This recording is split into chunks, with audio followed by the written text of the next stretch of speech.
Hi guys, I'm AJ, your resident influencer marketing expert. And today, we're gonna dive into the details behind an influencer agreement. When should you use a contract? When should you just use terms and conditions?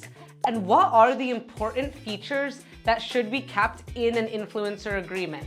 Having your influencer agreements made ahead of launching your first campaign is an excellent way to make sure that your campaign is streamlined and that expectations are clear on both sides for both your brand and the influencer.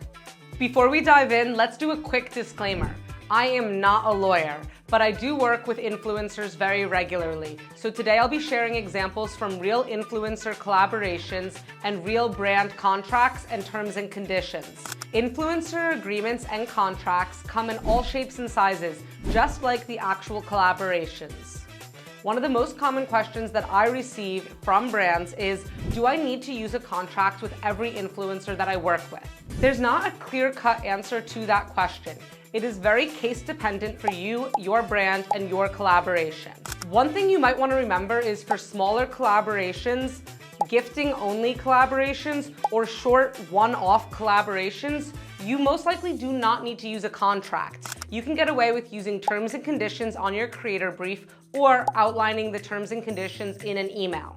Sometimes, when entering in long-term collaborations, working with larger influencers who might have an agent, you may want to use a contract to make sure that everything is outlined with clear deliverables and a signature from both parties. Whether you're planning on adding terms and conditions to your brief or using a full formal contract, there are a few things that you should make sure you include no matter what type of influencer agreement you're going forward with. Today, we're gonna break down 8 important components that you should include in any influencer agreement. First up, we have intellectual property rights. This section should explain to the influencer that they should respect the intellectual property of different places, people, and other brands. AKA, don't include photos of people without their consent, don't use other logos of other brands that we are not contracting you to use, and don't use copyrighted music, sounds, or footage in your content. Basically, the rule of thumb here is get it approved first before you mention any brand or celebrity. And if you think you need to get an approval, you probably just shouldn't use it in your content. Up next, it is imperative that you tell your influencers to comply with FTC guidelines. If you don't tell your influencers to abide by the FTC guidelines, you could be risking your brand being sued for millions of dollars. FTC guidelines make it important that the influencers disclose when they're making an ad or sponsored post. The way that they can do that is clearly putting, separate from other hashtags in their caption, the hashtag ad or hashtag sponsored on all posts with content that they were gifted or paid to post about. At the time where I'm filming this, a few months ago, after one of the biggest music festivals in the United States, a brand who sponsored hundreds of influencers is now in a lawsuit for millions of dollars because they didn't have their influencers disclose that the product they were posting in was gifted. Don't be that brand. The next few sections are pretty self-explanatory, but it's important to cover yourself by including these in your terms and conditions. Make sure you tell your influencers to only give their honest opinions on things. And if they're going to state a fact, make sure that everything they say is true and verified. And next up, you're gonna wanna make sure that you have a confidentiality statement in your terms and conditions. This means that everything that is said between you and the influencer, verbally or in writing, is confidential unless you give them expressed permission otherwise. Payment terms are important to have outlined so that there's no misunderstanding between you and the influencer. These payment terms should cover things such as, will they be paid out for being an affiliate? Are they getting a flat payment? Will there be coverage if they have to drive or buy other materials for making your content? Is there specific performance or milestones related to how much they can earn? These are all really important questions that you have to include in your payments and compensation section. A common strategy that I see many brands use is to pay their influencers net 30 or 30 days after the posted content goes live. Now, here's a real example of what we have seen some clients who pay affiliates include in their terms and conditions. All affiliate commission payouts will be paid on the 5th of the following month. A month period is defined as the 1st to the 29th of the month.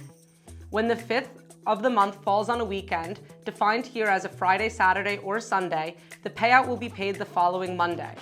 All payouts are contingent on being paid after the influencers or creator, the party receiving payments, supplies the brand with the required billing and tax form information.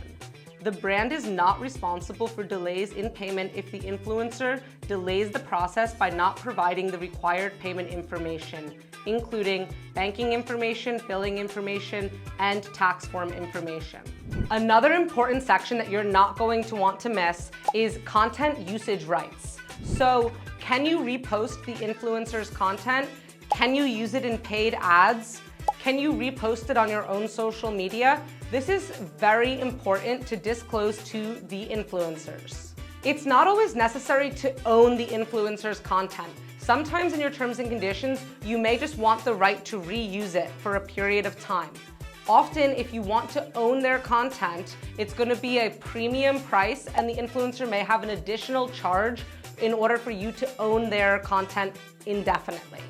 One piece of advice from some of our more established brands is that an influencer's content may only be relevant for a few months. So instead of buying their content indefinitely or paying for usage rights year after year, try to start by only asking for usage rights for 3 months, 6 months, 9 months, or even just 1 year. Here's an actual example of those terms used by one of our clients. By participating in this campaign, you grant brand name the right to use, reproduce, and share your content, including images, videos, and captions across all organic and paid media channels for a period of X number of months from the posting date. This includes use on social media, websites, emails, and advertising. Content may be edited or adapted as needed by the brand. Another more simple example used by other clients goes as follows. The brand reserves the right to reuse all content generated for this campaign in their social media, website, and paid ads indefinitely. And number 8 is going to be on exclusivity. Now, exclusivity is not something every single brand needs to use, but if you are investing heavily in a campaign or a specific influencer, regularly working with them, or using them as a brand rep opposed to just a one-off creator, you may want to add an exclusivity agreement that tells the influencer they cannot work with some of your direct competitors within a certain period of working with you. If your campaign is affiliate or gifting only, an exclusivity clause is pretty uncommon to use. No matter what type of agreement you're using, it's important that you clearly set expectations with influencers ahead of working with them. This is going to make sure that your content is high quality and that you have a great relationship with the creator community. Thanks so much for watching today. I look forward to seeing you in the next video. And if you haven't already, check out our other videos on creator campaigns and how to have the most successful program out there. Thanks for watching today's video. Now it's time to test your knowledge. Click the link down below to sign up for Upfluence's certificate course.